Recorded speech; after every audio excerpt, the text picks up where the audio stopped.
But anyway, so we just have a few quick announcements before we start the production. Please note that there's no alcohol allowed to be consumed in the black box. This show does have some graphic content, so just be aware of that. If you're uncomfortable, please feel free to leave. And then please turn off all cellular devices. I will be sitting right there. If I see your faces or your crotches light up, I will know you're using them. So just refrain from that. And I believe that covers everything. So without further ado, sit back, relax, and enjoy the show.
As director of the Clinic of Charenton, I would like to welcome you to this salon. To one of our residents, a vote of thanks is due. Monsieur de Sade, who wrote and has produced this play for your delectation and for our patients' rehabilitation. We ask your kindly indulgences for a cast never on stage before coming to Charenton, but I can assure you, each inmate will try and pull his weight. We're modern, enlightened, and we don't agree with locking up patients. We prefer therapy through education, and especially art, so that our hospital may play its part faithfully according to our lights, the Declaration of Human Rights. I agree with our author, Monsieur de Sade, whose play, set in our modern bathhouse, will not be marred by all these instruments of mental and physical hygiene. Quite the contrary. They set the scene for Monsieur de Sade's play. He is trying to show how Jean-Paul Marat died. Now he waited in his bath before Charlotte Corday came knocking at his door.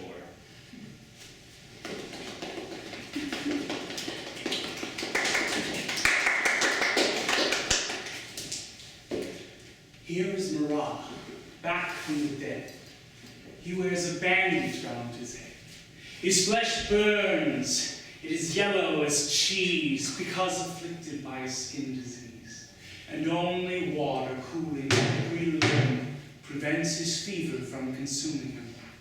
To act this most important role, we chose a lucky paranoid, one of those who made unprecedented strides since we introduced him to hydrotherapy. This one's with him to the end. Simone Evrard, his dogged lady friend.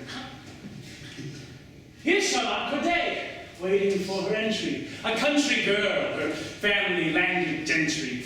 Unfortunately, the girl who plays the role here has sleeping sickness, also melancholia. Our hope must be for this afflicted soul that she does not forget her role. Ah, here comes Monsieur Duperret. You'll note his upper-class toupee. This act is good, though subject to attacks. One of our brightest sexual maniacs. Jail for taking a radical view of anything you can name. The former priest, Jacques Roux. Allied Marat's revolution, but unfortunately, our censors cut most of his rabble-rousing theme. Our moral guardians found it too extreme. Liberty!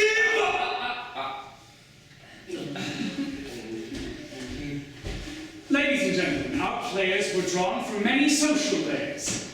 Our vocalists, Kukuruku, Popok, Kokoko, and on the streets no longer Rossino. Now, meet this gentleman from high society, who under the lurid star of notoriety came to live with us just 5 years ago. It's to his genius that we owe this show. The former Marquis, Monsieur de Sade, whose books were banned, his essays barred, while he was persecuted and reviled, thrown into jail, and for some years, exiled. The introduction's over. Now the play of Jean-Paul Marat can get underway. Tonight, the date is the 13th of July, 1808, and on this night, our cast intent, showing how 15 years ago, night without end, fell upon that invalid. And you are going to see him bleed. And see this woman, after careful thought, take up the dagger and cut him short. Homage to Marat!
Marat in the courtroom, Marat underground. Sometimes the otter, and sometimes the hound. Fighting all the gentry, and fighting every priest. The businessman, the bourgeois, the military beast. Marat always ready to stifle every scheme on the sons of the accident dying regime. We got new generals, our leaders are new. They sit and they argue with all that they do. They sell their own colonies and ride upon their backs. They jail them, or break them, or give them all the axe. Screaming in language that no one understands of the rights that we grab with our own bleeding hands. We wipe down the bosses and storm through the walls of the prison. They told us, but now last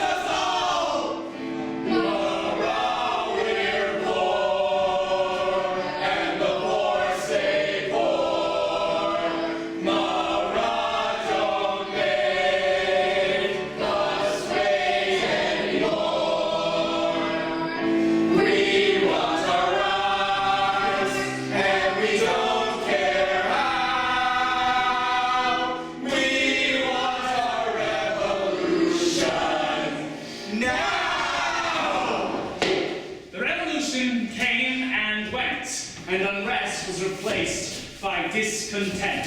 Who controls the markets? Who locks up the granaries? Who got the loot from the palaces? Who sits tight on the estates that were going to be divided between the poor? Who keeps us prisoner? Who locks us in? We're all normal and we want our freedom. Freedom. Freedom. Freedom. Freedom. Freedom. Freedom. Freedom.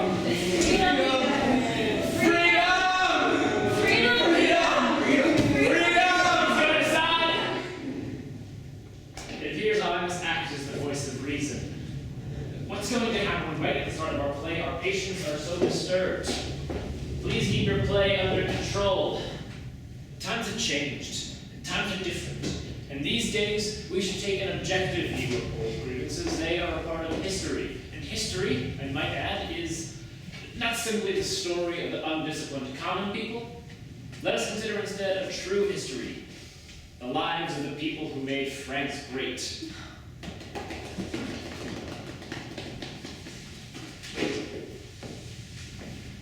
Here sits Marat, the people's choice, dreaming and listening to his fever's voice. You see his hand curled round his pen, and the screams from the street are all forgotten. He stares at the map of France, eyes marching from town to town, while you wait.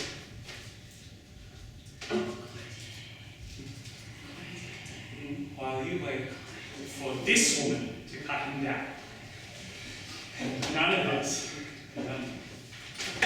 of us can alter the fact, do what we will, that she stands outside his door, ready and poised to kill him.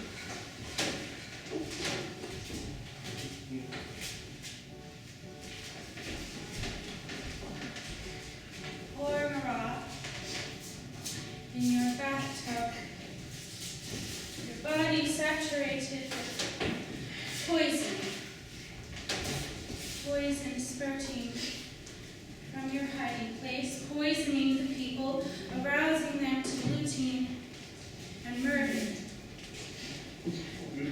I have come, Marat, I, Charlotte Corday, from Cannes, where an army of liberation is massing. I have come, Marat, as the first of them, Marat.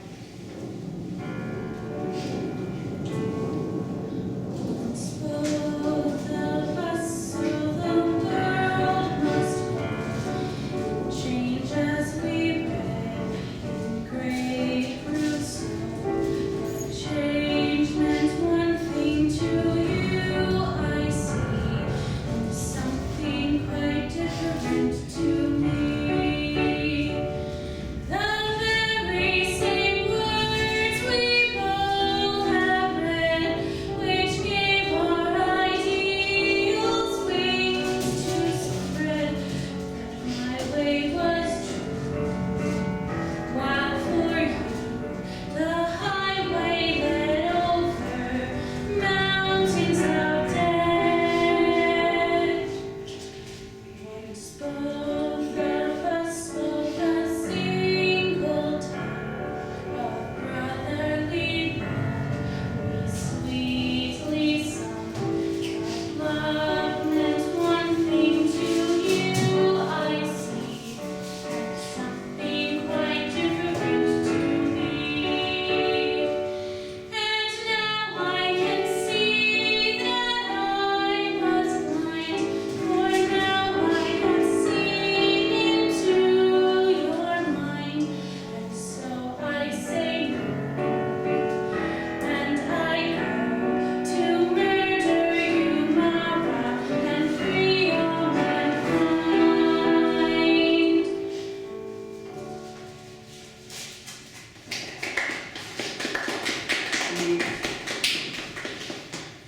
Simone! Simone! More cold water. Change my bandage. Oh, this itching is unbearable. Don't scratch yourself, Jean-Paul. You'll tear your skin to shreds. Give up writing, Jean-Paul. It won't do any good. My call! My 14th of July call to the people of France. Jean-Paul, please be more careful.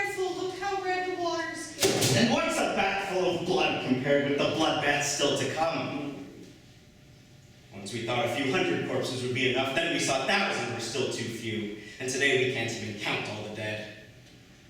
And are there any more of our enemies left anywhere? Everywhere you look. Everywhere! There they are. Behind the walls. Up on the roofs. Down in the cellars. Hypocrites!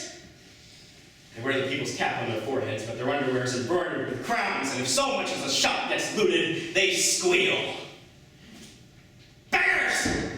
Thieves! Gutter rats! Simone! My head's on fire. There's a rioting mob inside me. Simone! I am the revolution! Corday's first visit. I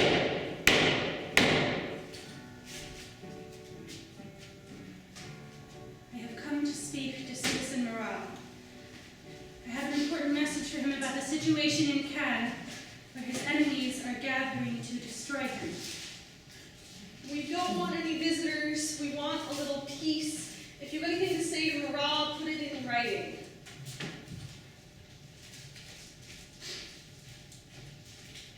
What I have to say to him cannot be said in writing. I want to stand in front of him and look at him. I want to see his body tremble and his forehead bubble with sweat. I want to thrust between his ribs the dagger which I carry between my breasts. I want to take this dagger in both my hands and push it into his skin, and then I will see what he has got to say to me. Not yet, Corday. You have to come to his door 3 times. Song and Mime of Corday's arrival in Paris.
Don't soil your pretty little shoes. The gutters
pierce the haze, not a haze made out of rain or fog, but mist, steaming thick and hot, like in a slaughterhouse.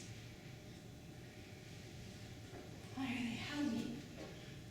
What are they dragging through the streets? They carry stakes, but blood is impaled on their stakes. Why are they hopping? What are they dancing for? Why are they wrapped with laughter? Why do their children scream? What are those heaps and mounds they fight over? Those are heaps and mounds with eyes and mouths. What kind of a town is this? Hacked buttocks lying on the streets, and all of these faces, these eyes and mouths, calling me to join them.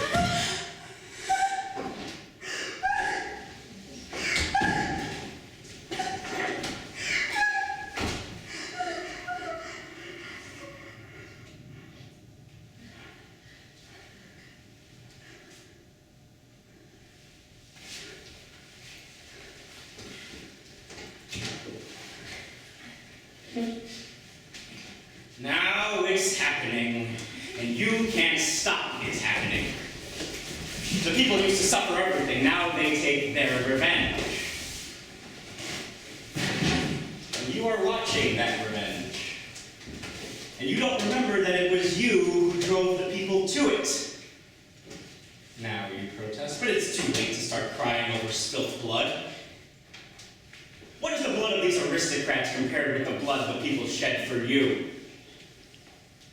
Many of them had their throats slit by your gangs. Many of them died more slowly in your workshops. So what is this sacrifice compared with the sacrifices the people made to keep you fat? What are a few looted mansions compared with their looted lives? You don't care if the armies with whom you're making secret deals march in and massacre the people. You hope the people will be wiped out so that you can flourish. And when they are wiped out, not a muscle will twitch in your puffy, bourgeois faces, which are now all twisted up in anger and disgust. Dear Sade, we cannot allow this.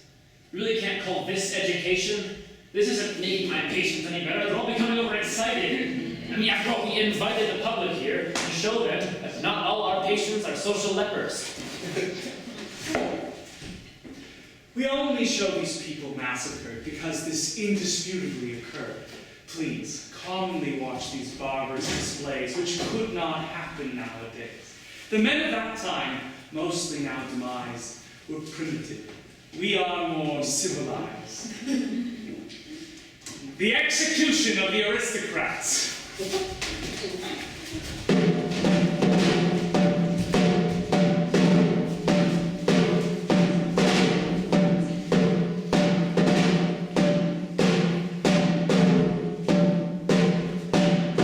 Look at them, Marat. These men who once owned everything. See how they turn their defeat into victory? Now that their possessions have been taken away, the guillotine saves them from endless boredom. Gaily they offer their heads, as if for a coronation. Is this not the pinnacle of perversion? The execution of the king.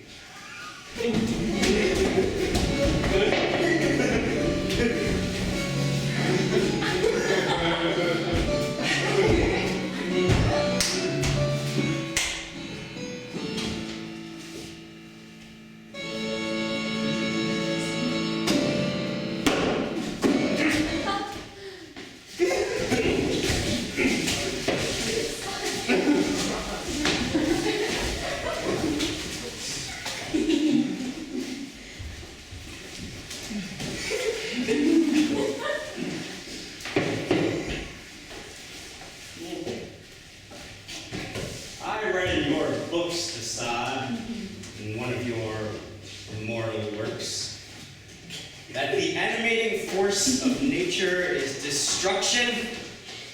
and that our only instrument for measuring life is death? Correct, Marat. But man has given a false importance to death. Any animal, plant, or man who dies adds to nature's compost, becomes the manure, without which nothing could grow, nothing could be created. Death is simply part of the process. Every death, even the cruelest death, drowns in the total indifference of nature. Nature herself would watch, unmoved, if we destroyed the entire human race. I hate nature. This passionless spectator, this unbreakable iceberg face that can bear everything. This goads us to greater and greater acts. But though I hate this goddess, I see that the greatest acts in history have followed her laws. Nature teaches man to fight for his own happiness. And if he must kill for that happiness, why then a murder is natural. Haven't we always beaten down those weaker than ourselves? Haven't we torn at their throats with continuous villainy and lust? Haven't we experimented in our laboratories before applying the final solution? Man is a destroyer. But if he kills and takes no pleasure in it, he is a machine. He should destroy with passion, like a man. Let me remind you of the execution of Damien after his failed attempt to assassinate Louis XV. Remember how Damien died? How gentle the guillotine is compared with his torture? It lasted 4 hours, while the crowd goggled and Casanova at an upper window felt under the skirts of the ladies watching. They slit open his chest, arms, thighs, and calves. Molten lead was poured into each slit. Burning oil they poured over him. Burning tar, wax, sulfur. They burnt off his hands, tied ropes to his arms and legs, harnessed him to 4 horses, and jeeped them up.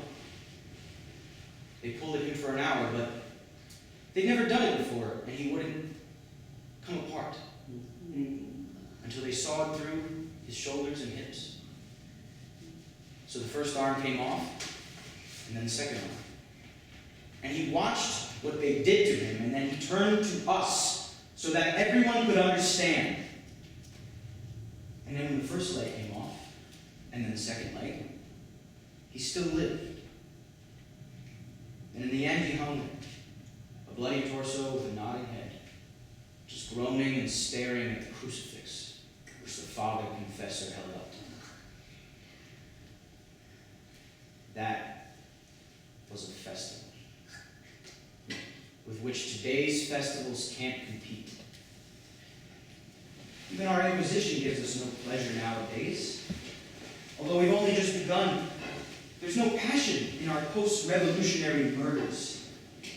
Now they are all official. We condemn to death without emotion. And there's not a singular personal death to be had. Only an anonymous, cheapened death we could dole out to entire nations on a mathematical basis before the time comes for all life to be extinct. Citizen Marquis, you may have fought for us last November when we dragged out of the prisons these aristocrats who plotted against us. You still talk like a grand seigneur. And what you call the indifference of nature is your own lack of compassion. Compassion? Now, Marat, you sound like an aristocrat. Compassion is the property of the privileged classes. When a giver lowers himself to give to a beggar, he throbs with contempt. To protect his possessions, he pretends to be moved, and his gift to the beggar amounts to no more than a kick. No, Marat. No small emotions, please. Your feelings were never petted. For you, just as for me, only the most extreme actions matter. If I am extreme, I am not extreme in the same way as you. Against nature's silence, I use action. In the vast indifference. I invent a meaning. I don't watch unmoved. I intervene and say that this and this are wrong, and I work to alter them and improve them. The important thing is to pull yourself up by your own hair, turn yourself inside out, and see the world with fresh eyes. Marat's liturgy. Remember how it used to be? The kings were our dear fathers, under whose care we lived in peace, and their deeds were glorified by official poets. Piously, the simple-minded breadwinners passed the lesson on to their children. The kings are our dear fathers, under whose care we live in peace. The kings are our dear fathers, under whose care we live in peace. And the children repeated the lesson. Suffer. Suffer as he suffered on the cross, for it is the will of God. And anyone believes what they hear over and over again. So the poor, instead of bread, made do with a picture of the bleeding, scourged, and nailed up Christ, and prayed to that image of their helplessness. And the priest said, "Raise your hands to heaven, bend your knee, bear your suffering without complaint. Pray for those who torture you, for prayer and blessing are the only ladder which you can climb to paradise." And so they chained down the poor in their ignorance, so that they wouldn't rise up and fight their bosses who ruled in the name of the lie of divine right. Sir, I must interrupt this argument. We agreed to make some cuts to this passage. After all, nobody now objects to the church, since our emperor has surrounded himself with high-ranking clergy, and since it has been proved over and over again that the poor need the spiritual comfort of the priests. There's no question of anyone being oppressed. Quite the contrary, everything is done to relieve suffering, from clothing collections, medical aid, and soup kitchens. And in this very clinic, we are dependent not only on the goodness of the temporal government, but on the goodwill and understanding of the church.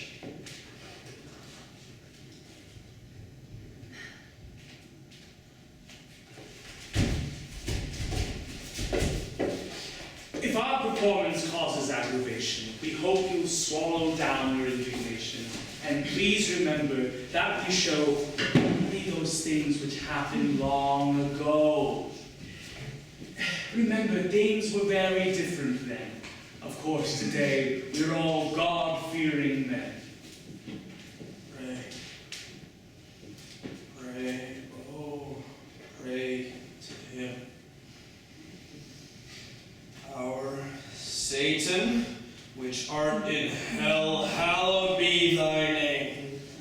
Thy kingdom come, thy will be done on earth as it is in hell. Forgive us our good deeds, deliver us from holiness, lead us into temptation, forever and ever. Amen.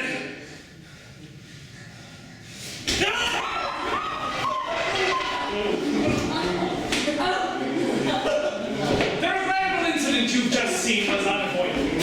Indeed, foreseen by our playwright, who managed to compose some extra lines in case the need arose.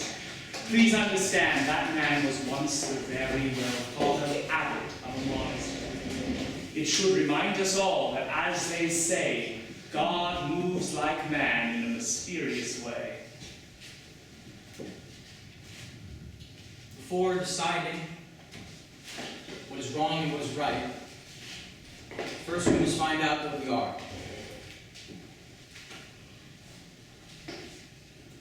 I do not know myself. No sooner have I discovered something than I begin to doubt it and I have to destroy it again. What we do is just a shadow of what we want to do. And the only truths we can point to are the ever-changing truths of our own experience. I do not know if I am hangman or executioner. For I imagine the most horrible tortures and as I describe them, I suffer them myself. And I see that other people also change themselves into strangers and suddenly commit unpredictable acts. A little while ago, I saw my tailor, a gentle, cultured man who liked to talk philosophy. Saw him foam at the mouth, screaming, raging, attack the man from Switzerland. The large man, heavily armed, and destroyed him utterly. And then I saw him bend down and tear open the breast of the still defeated man. Pull out the beating heart and swallow it. Mad animal. Man's a mad animal. I'm 1,000 years old, and in my time I've helped commit 1,000,000 murders. The earth is spread. The earth is spread thick with squashed human guts. We few survivors. We few survivors walk over a quaking bog of corpses always under our feet. Every step we take, rotting bones, ashes, matted hair, always under our feet, broken teeth, skulls split open. I'm an animal! Prisons don't help! Chains don't help! I escape! Through all the walls, through all the shit and the splintered bones. We'll see it all one day. I'm not through yet. I have plans.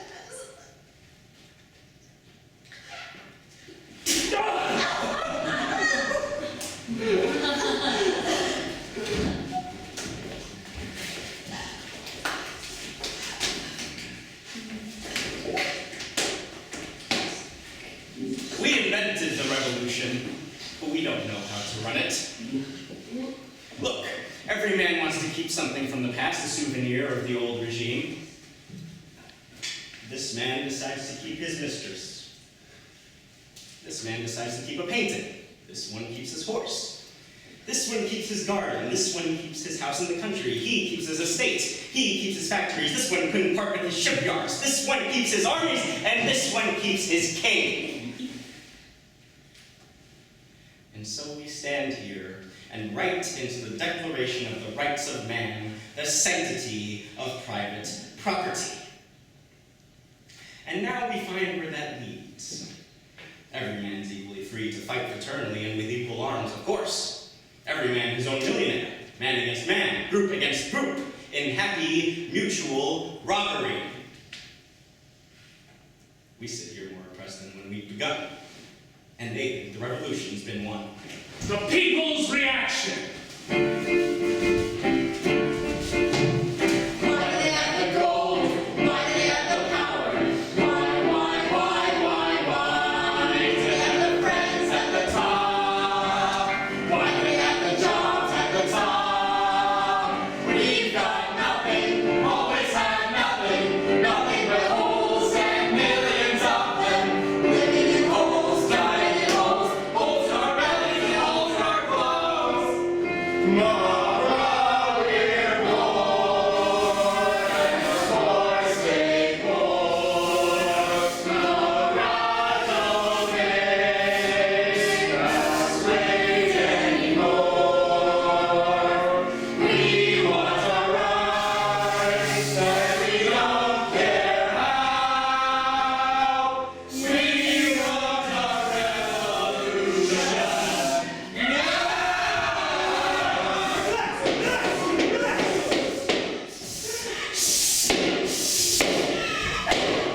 You see how easily a crowd turns mob through ignorance of its wise ruler's job. Rather than bang an empty drum of protest, citizens, be dumb. Work for and trust the powerful few. What's best for them is best for you. Ladies and gentlemen, we'd like to see people and government in harmony.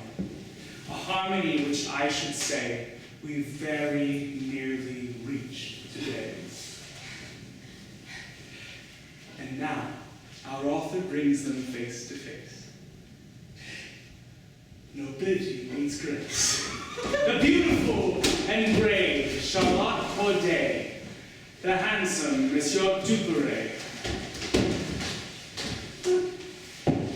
Confine your passions to the lady's mind. Your love's platonic, not the other kind. In Caen, where she spent the best years of her youth, in a convent devoted to the way of truth. Duperret's name she heard them recommend as a most sympathetic, helpful friend.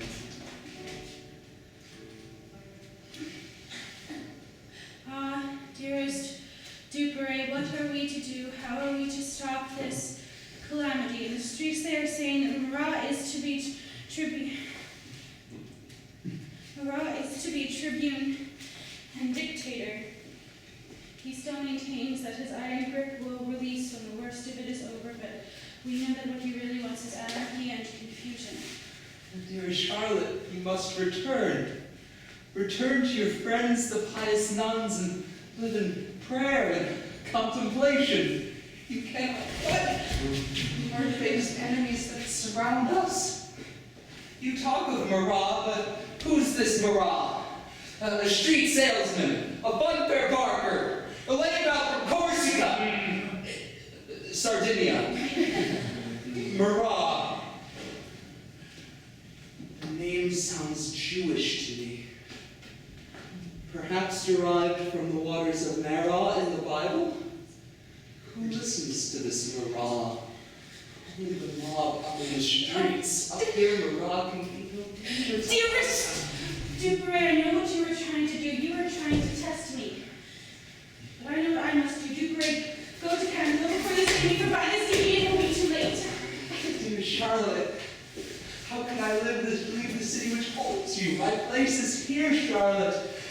My place. And why should I run? And why should I run? Now when it can't last much longer? Already the English lie off Dunkirk and Toulon. The Austrians have Spaniards. The Spaniards have occupied Roussillon. Paris. Mayence has fallen to the Prussians. The Condé and Valenciennes have fallen to the English. Austrians. To the Austrians. The Vendée is up in arms and it can't last much longer. They can't hold out. These radical upstarts with no vision and no culture. They can't last much longer, Charlotte. So here I stay, waiting for that promised day when with Marat's mob interred, France can once more speak that forbidden word, freedom.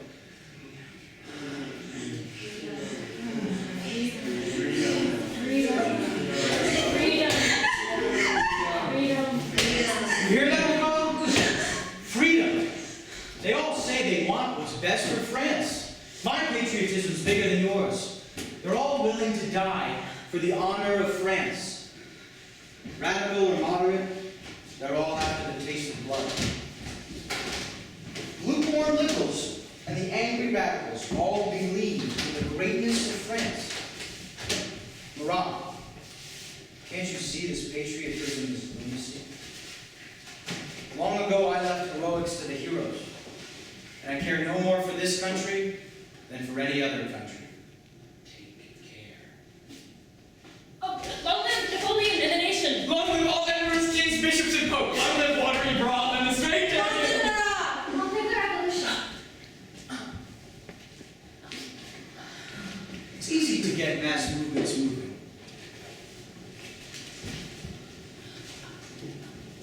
Movements that move in vicious circles.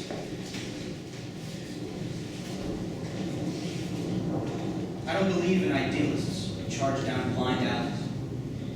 I don't believe in any of the sacrifices that have ever been made for any cause. I believe only in myself. I believe in the revolution. We have routed out the old tyrants, now we have new tyrants, but I still believe in the revolution. It becomes clear that the revolution was fought for merchants and shopkeepers, the bourgeoisie, a victorious new ruling class, and underneath them ourselves, who always lose the lottery.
We're citizens of a new enlightened age. We're all revolutionaries nowadays, but this is plain treachery and we cannot allow it. The cleric you've been listening to is that notorious priest Jacques Roux, who to adopt the new religious fashion has quit the pulpit and with earthier passion rages from soapboxes. A well-trained priest, his rhetoric is slick to say the least. The mob eats from his hands while Roux knows what he wants but not what he should do. Talk's cheap. The price of action is colossal. So Roux decides to be the chief apostle of Jean-Paul Marat. Seems good policy, since Marat is heading straight to Calvary, and crucifixion, all good Christians know, is the most sympathetic way to go.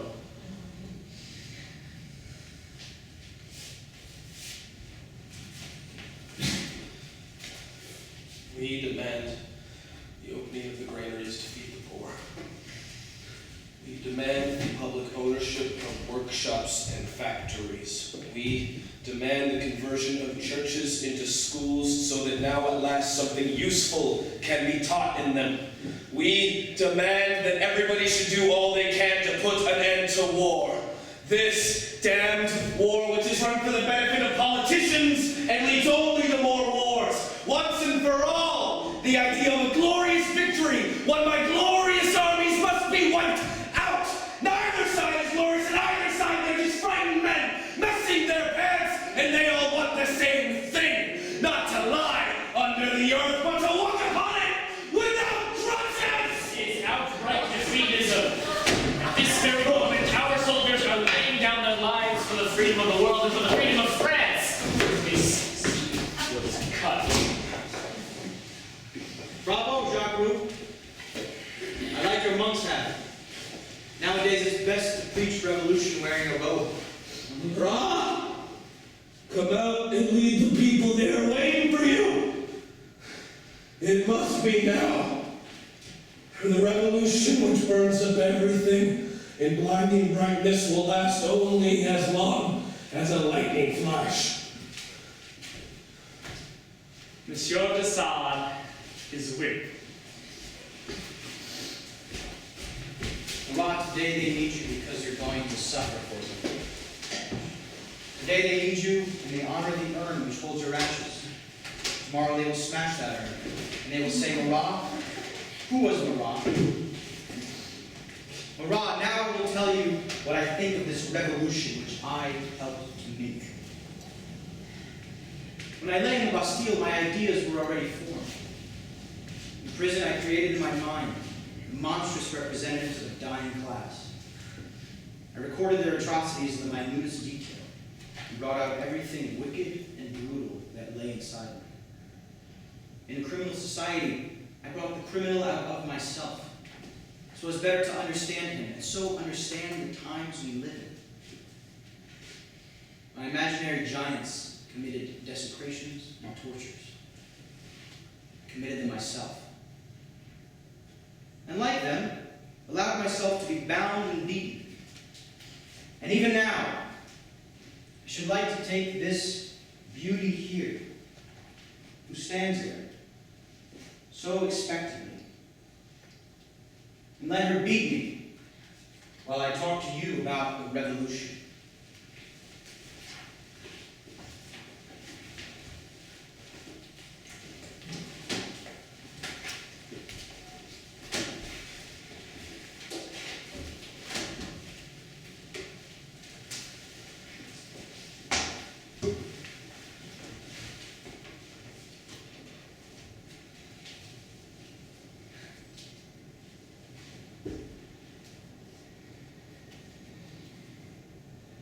First, I saw in the revolution a chance for a tremendous outburst of revenge, an orgy greater than all my dreams.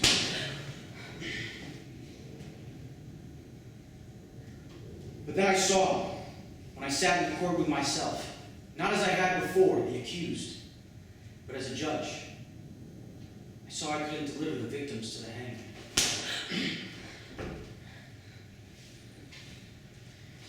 I did everything I could to release them or let them escape. I saw I wasn't capable of murder.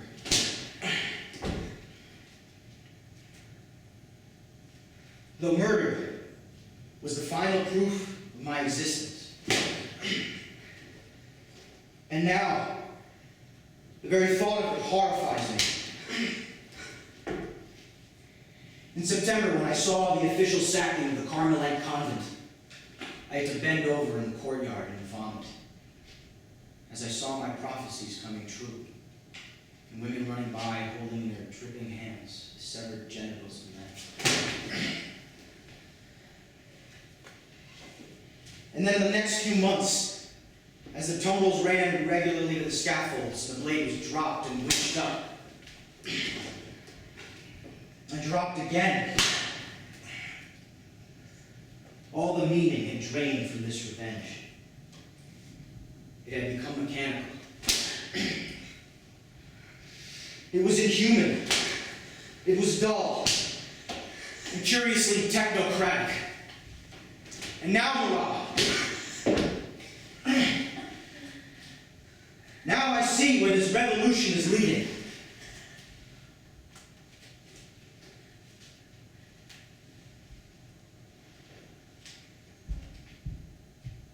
It's the withering of the individual man and a slow merging into uniformity, to the death of choice, to deadly weakness, in a state which has no contact with individuals, but which is impregnable.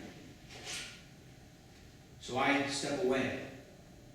I am one of those who needs to be defeated. From this defeat, I want to seize up all I can get with my own strength. I step out of my place and watch what happens. Not joining in, observing, noting down my observations. And all around me is stillness. And when I vanish, I want all trace of my existence to be wiped out.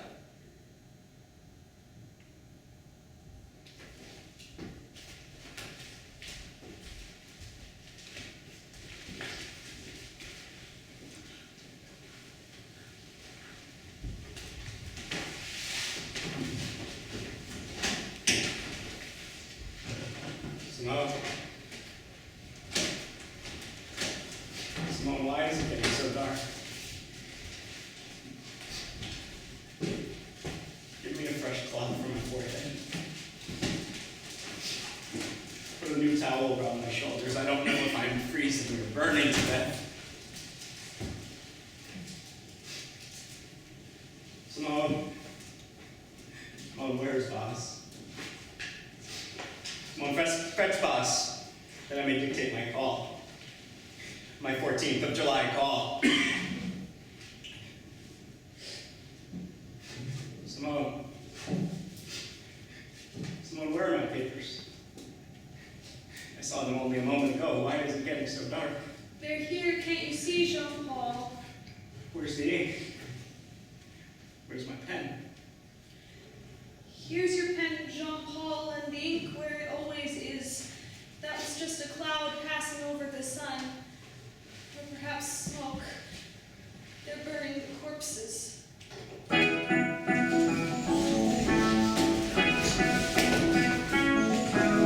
Poor old Marat, they hunt you down. The bloodhounds are sniffing all over the town. Just yesterday, your printing press was smashed. Now they're asking your home address. Poor old Marat, they hunt you down. The bloodhounds are sniffing all over the town. Poor old Marat, in you we trust. You work till your eyes turn as red as rust. But while you write, they're on your track. But the boots mount the staircase, the doors flung back. Poor old Marat, in you we trust. You work till your eyes turn as red as rust. Poor old Marat, in you we trust.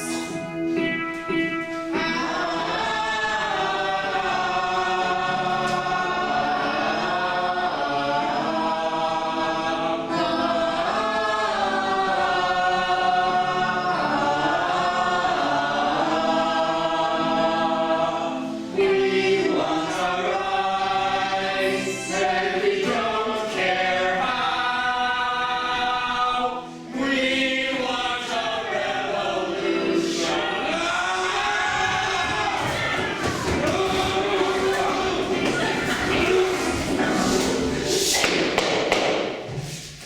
Now that these painful matters have been clarified, let's turn and look upon the sunny side.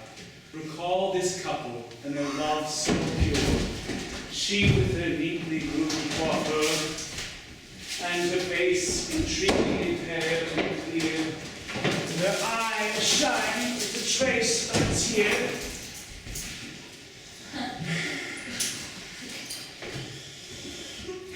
Her lips, sensual and ripe, seeming to silently cry for protection. His embraces proving his affection. See how he moves with the natural grace, and how his heart sprints on at passion's pace. Let's gaze at the sweet blending of the strong and fair sex before their heads fall off their necks.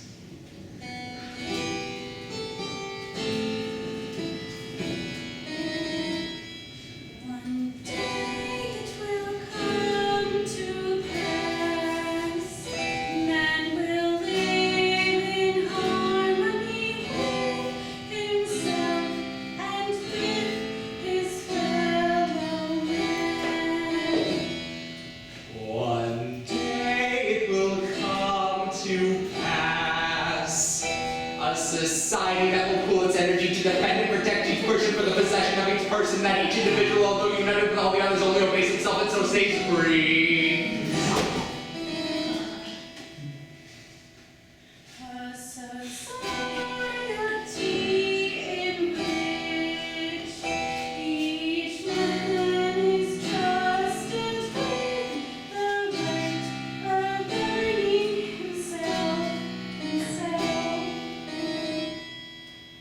One day it will come to pass. A constitution which the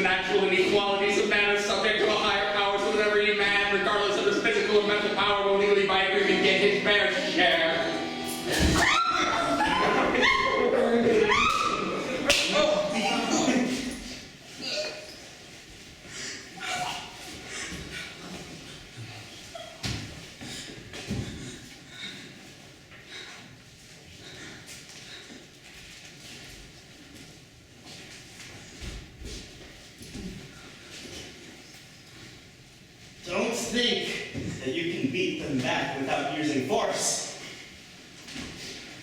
Don't be deceived when our revolution has been finally stamped out and they tell you things are better now. Even if there's no more poverty to be seen because the poverty's been hidden. And even if you ever did get more wages and could afford to buy any of these new and useless goods which these industries foist upon you. And even if it seems that you never had so much, it is only the slogan of those who still have much more than you.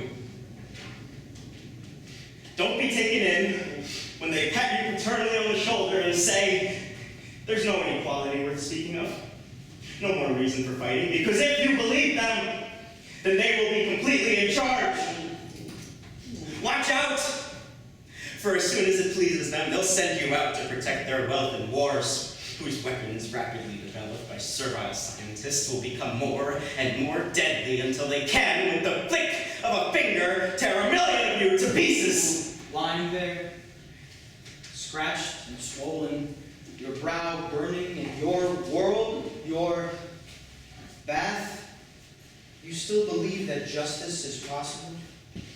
Do you still believe that all occupations are equally valuable, equally satisfying, and that no man wants to be greater than all the rest? How does the old song go? 1 always bakes the most delicate cakes. 2 is the really superb masseur. 3 sets your hair with exceptional flair. 4's brandy goes to the emperor. 5 knows every trick of advanced rhetoric. 6 has read a beautiful brand new rose. 7 can cook every dish in a book, and 8 cuts you flawlessly elegant clothes.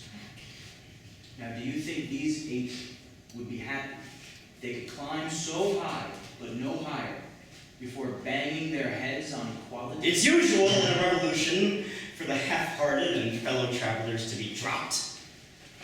We can't begin to build till we burnt the old building down, however dreadful that may seem to those who lounge in make-believe contentment and wear their scruples as protective clothing. Listen! Do you hear through the walls how they plot and whisper? And you see how they lurk in the shadows, waiting for their chance to strike? What has gone wrong with the men who are ruling? I'd like to know who they think they are fooling. They told us the torture was over and gone. Everyone knows the same torture goes on. The kings are thrown out! The priests emigrated. The nobles are buried. So why are we waiting? Corday's second visit. Charlotte Corday stands outside Marat's front door, the second time she's tried.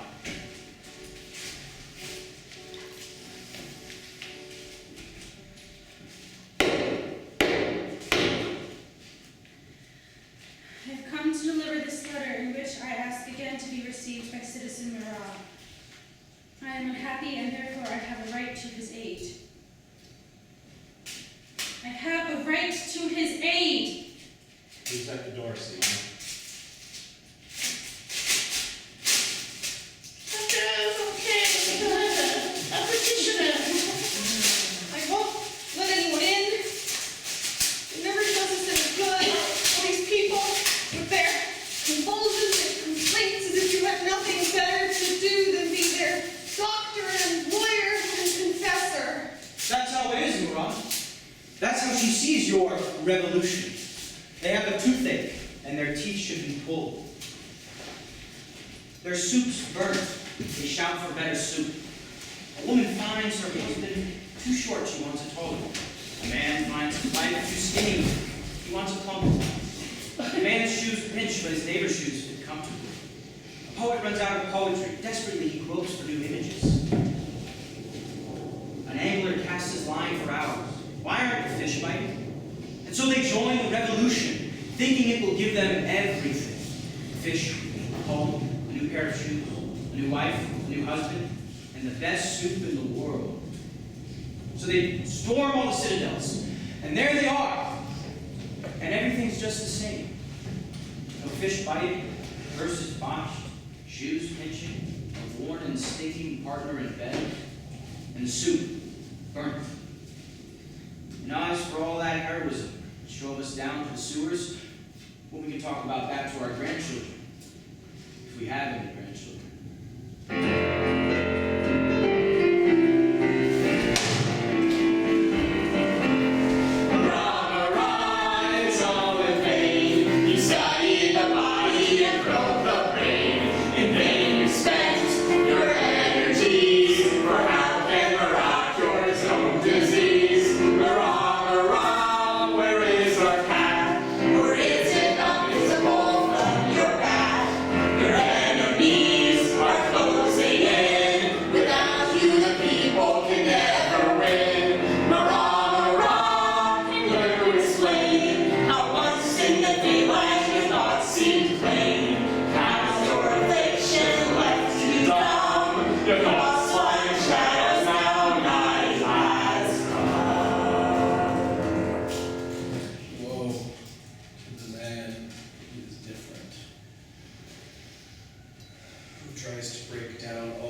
Marat still in his bathtub, waiting.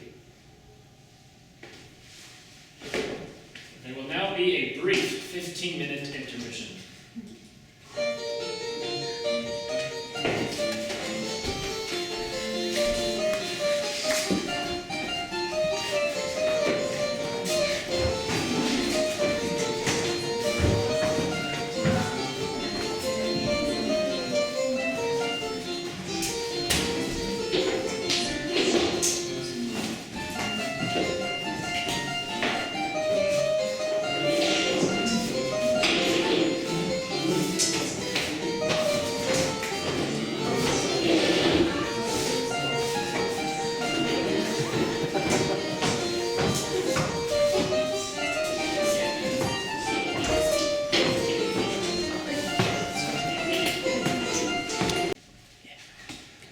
Marat is still in his bathtub confined, but politicians crowd into his mind.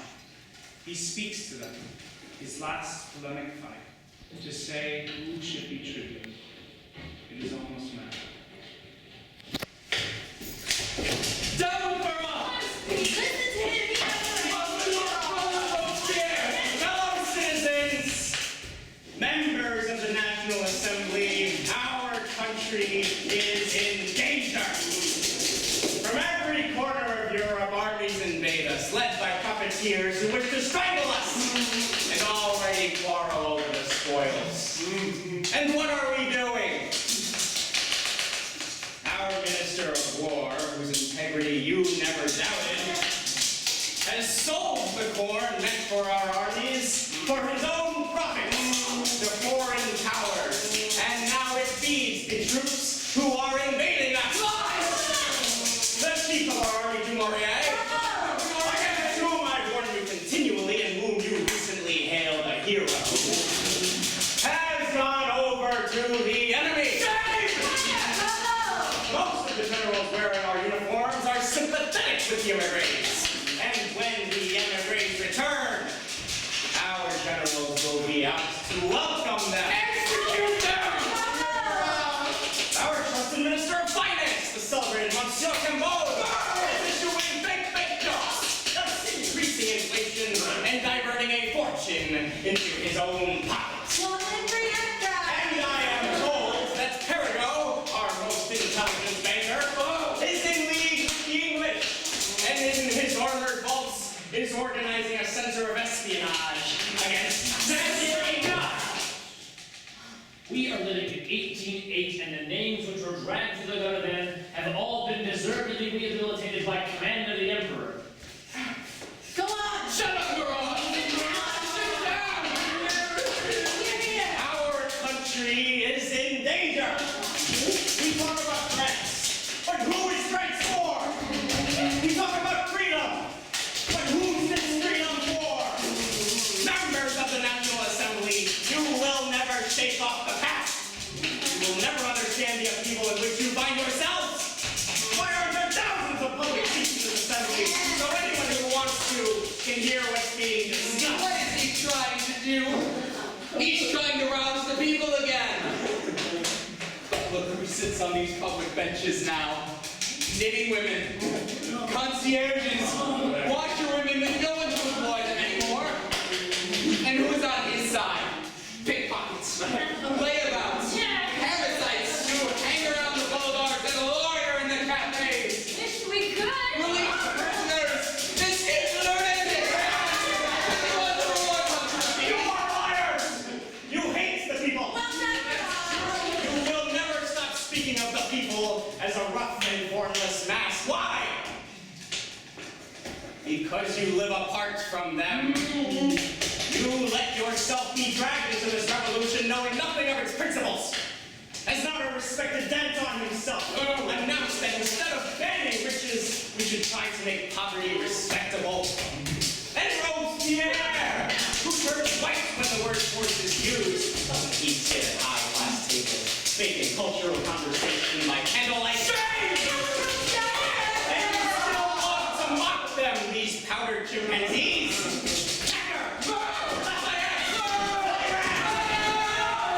These are my friends and the friends of France! If you use any more of these scenes that we agreed to cut, I will stop your play!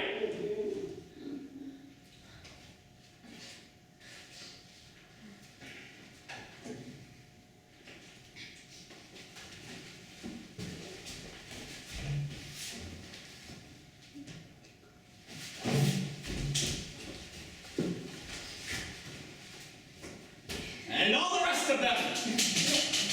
What we need now is a true deputy of the people, one who's incorruptible, one we can trust. Things are breaking down. Things are beyond that good. That's the first step. Now we must take the next step and choose a man who will rule for you. We're on his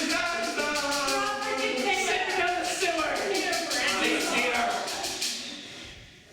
That word must be abolished. I hate anything to do with masters and slaves. I'm speaking of a man who in this time of crisis... We do not murder! We kill in self-defense! We are fighting for our lives! If only we could have constructive thought instead of agitation. If only beauty and concord could once more replace hysteria and fanaticism. Look what is happening! Join together, cast down your enemies! And disarm them! Burn them! Burn their limbs!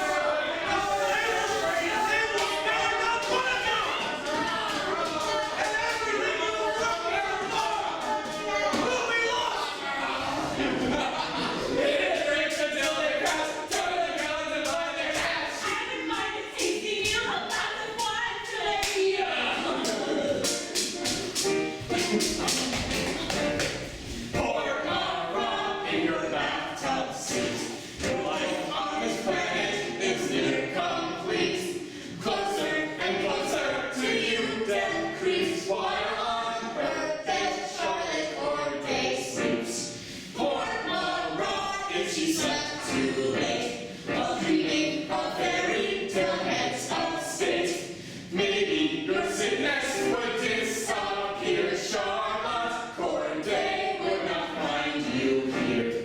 Poor Marat, say wide awake, and be on your guard for the people's sake. Step through the pale evening light, for this is the evening before the night. Simone? More cold water? Simone, where's boss?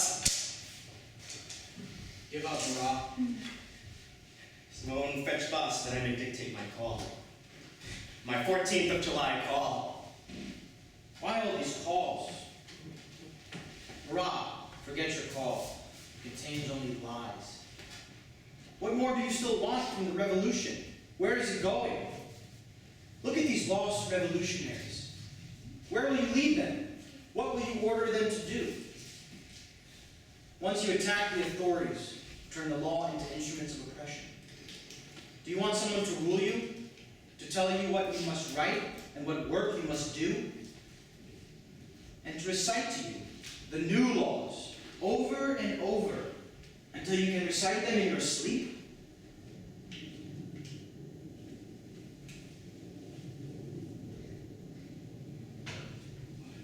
Why is everything so confused now?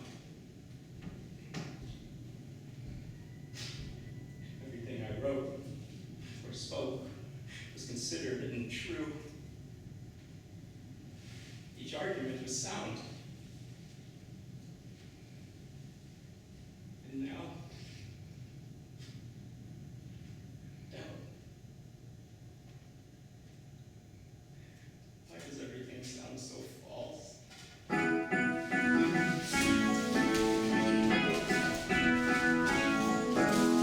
Poor old Marat, you lie prostrate, while others are gambling with France's fate. Your words have turned into a fog which covers all of France with their people's blood. Poor old Marat, you lie prostrate, while others are gambling with France's fate. Poor old Marat, Marat, you lie prostrate. Marat, you lie prostrate. Marat, you lie prostrate.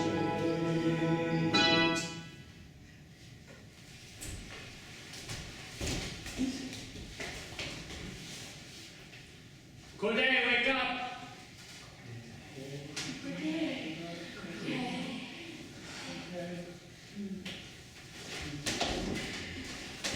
Corday, you have an appointment to keep, and there is no more time for sleep. Charlotte Corday, awake and stand. Take the dagger in your hand. Come on, Corday, do your deed. Soon you'll have all the sleep you need.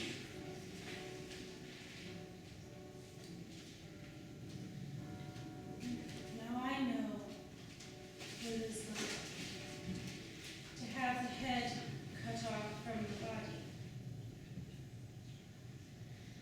This feeling, hands tied behind the back, feet bound, neck bared, hair already cut off, knees on the board and head in the metal slot, looking down into the dripping basket. And then the sound of the metal blade rising. Blood still drops from its slanted edge. And then the downward slide which splits us in two. They say that the head held high in the executioner's hand still lives. The tongue still writhes, the eyes still see, and down below the arms and the legs still shudder.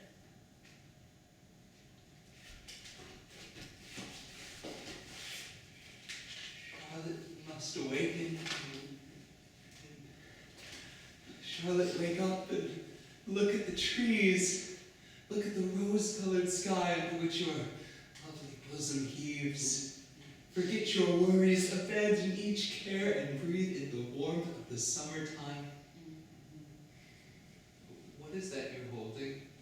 Is that a dagger? Throw it away. We should all carry weapons nowadays in self-defense. No one will attack you, Charlotte. Charlotte, throw the dagger away. In my room in Cannes, on the table, under the open window, lies open the book of Judith. Dressed in her legendary beauty, she entered the tent of the enemy, and in one blow she slew him. Charlotte, what are you planning? Look at this city. Its prisons are filled with our friends. I was with them just now in my sleep. They stand huddled under windows and they listen to guards talk of executions. They talk of executions the way the gardeners talk of weeds for burning.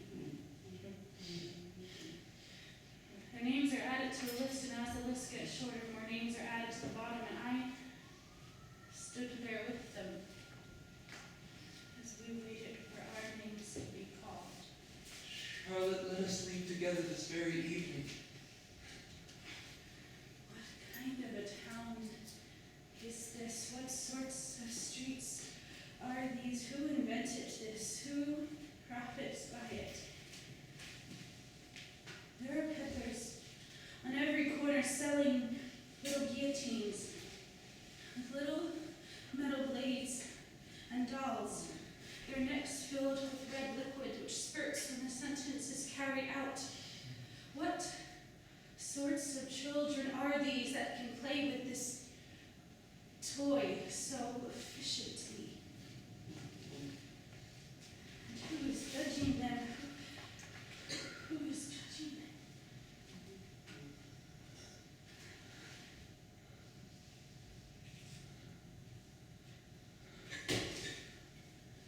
What do you want here? Do you know who lives here? The men for whose sake I have come. What do you want from him, Charlotte? Go back. Go back to Cannes. I have a task which I must carry out. Leave me alone. Go.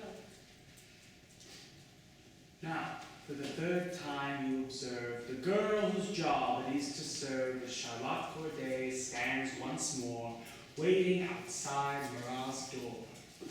Duperret you see before her languish, prostrated by their parting's anguish, for what has happened cannot be undone, though that might be wished by everyone. We try to restrain her with peaceful sleep, and with the flames of her passion still more deep.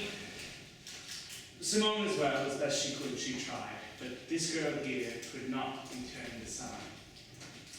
This man is forgotten, and we can do nothing more. Corday is focused on this man. No! I am right! And I will say it once more. Simone! Fetch boss that I may dictate my call. It is urgent. Marat, what are all your pamphlets and speeches compared with her? Look, she stands there, and will come to you to kiss you and embrace you.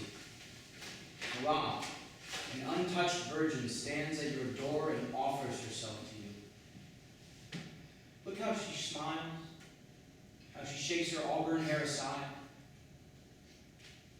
Marat, forget the rest. There's nothing else beyond the body. Look, she stands there, her breast naked under the thin cloth. And perhaps she carries a knife to intensify the love play. Simone, who is at the door? A maiden from the rural desert of a convent. Imagine all those pure girls lying on hard floors in rough shifts, and the heated air from the fields forcing its way to them through the barred windows. Imagine them lying there, moist thighs and breasts, dreaming of those who control life in the outside world. And then she was tired of her isolation, and stirred up in the new age, and gathered up in the great time. And she wanted to be a part of the revolution. And what's the point of a revolution without general copulation? What's the point of a revolution without general copulation? And what's the point of a revolution without general copulation? Marat, when I lay in the Bastille for 13 long years, I learned that this is a world of bodies. Each body pulsing with its own terrible power. Each body alone and racked with its own unrest. In that loneliness, marooned in that stone sea, I heard continuously the sound of lips whispering, and heard all the time, in the palms of my hands and in my skin, touching and stroking. Shut in behind 13 bolted doors, my feet fettered, I dreamed only of the orifices of the body, put there so one may hook and twine oneself in them. Continuously I dreamed of this confrontation, and it was a dream of the most savage, jealous, and cruelest imagining. Marat, these cells of the inner self are worse than the deepest stone dungeon. And as long as they are locked, all your revolution remains only a prison mutiny to be put down by corrupted fellow prisoners.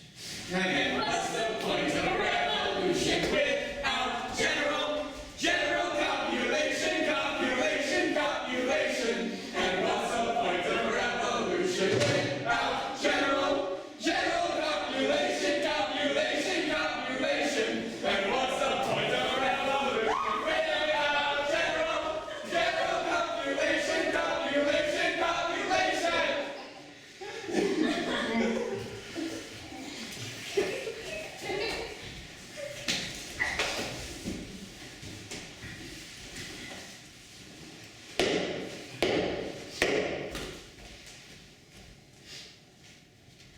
I have come again to speak to Citizen Marat. It is vital that I tell him about the situation in Cannes, where they have gathered to destroy him. Who's at the door? The girls from Khan. Let her in.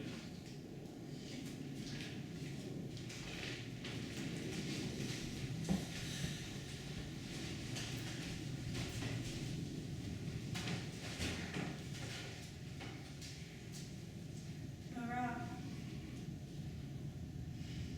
I will name you the names of my heroes, Marat. But I am not betraying them, because I am speaking to a dead man. Speak more clearly. I can't understand you. I give you names, Marat. I give you Barbaroux, and Bizot, and Louvet, and Petition, and Gaudet, and Gensonnet. Who are you? Come closer. I am coming, Marat. But you cannot see me, Marat, because you are dead. But now is part of Sade's dramatic plan to interrupt the climax so this man, Marat, can hear and gasp with his last breath at how the world will go after his death. With a musical history, we'll bring him up to date from 1793 to 1808.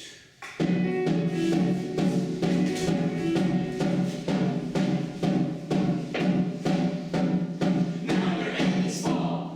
We are beheading them all. To parade and Corday, executing in the same old way. Robespierre has to get on. He gets rid of Danton. That was spring comes July, and old Robespierre has to die. 3 rebellions a year, but we're still of good cheer. Malcontents all have been taught their lesson by the guillotine. There's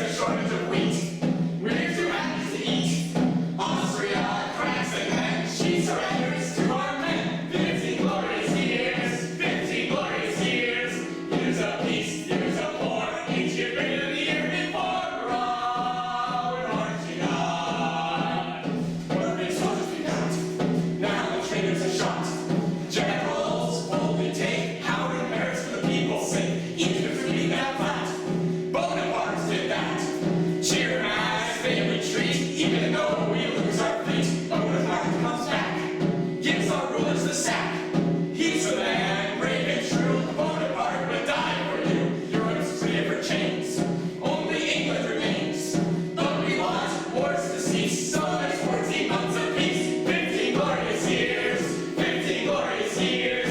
Years of peace, years of war, each year greater than the year before. Hurrah, we're marching on. What great soldiers we got. Now the traitors are shot. Generals only take power and merits for the people's sake. Wilson orders are fleeced by the shot of his feet. We're on top, yes we are, and we spit on Trafalgar. Now the Prussians retreat, Russia faces defeat. We are the world, bends its knee to Napoleon and his family. Like on land and on sea, all men want to be free. If they don't, never mind, we'll abolish all mankind. 15 glorious years, 15 glorious years. Years of peace, years of war, each year greater than the year before. Hurrah, we're marching on. Behind Napoleon. Hurrah, glorious years, 15 glorious years. We are marching each year greater than the year before. Behind Napoleon.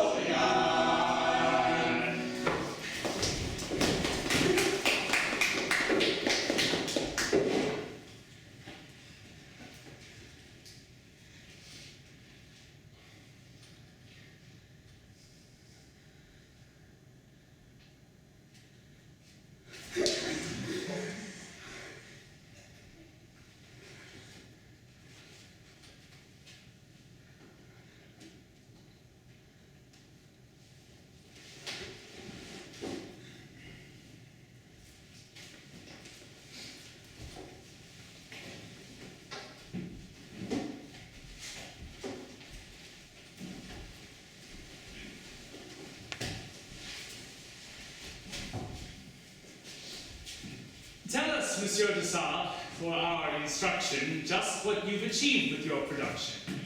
Who won? Who lost? We'd like to know the meaning of your bathhouse show. Chief aim of our play has been to take the bits. Great propositions and their opposites. See how they work and let them fight it out. The point?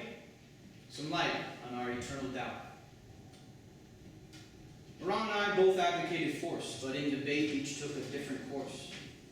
His views on power and mine never could combine. On the one hand, he who thinks our lives can be improved using axes and knives, or the one who would seek to submerge in his imagination, seeking a personal annihilation. So for me, the last word cannot ever be spoken. I'm left with a question that's always open.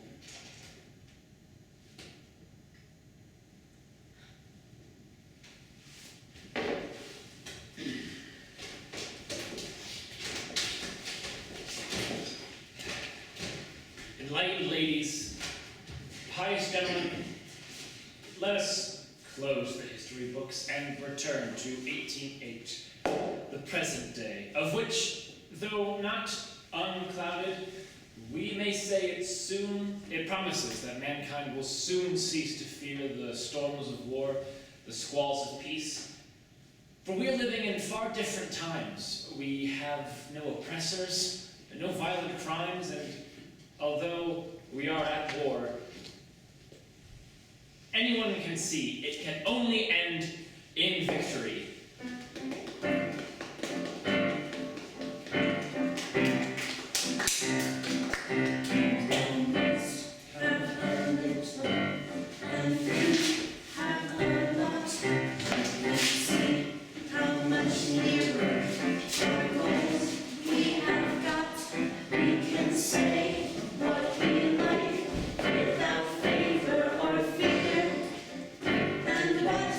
We can say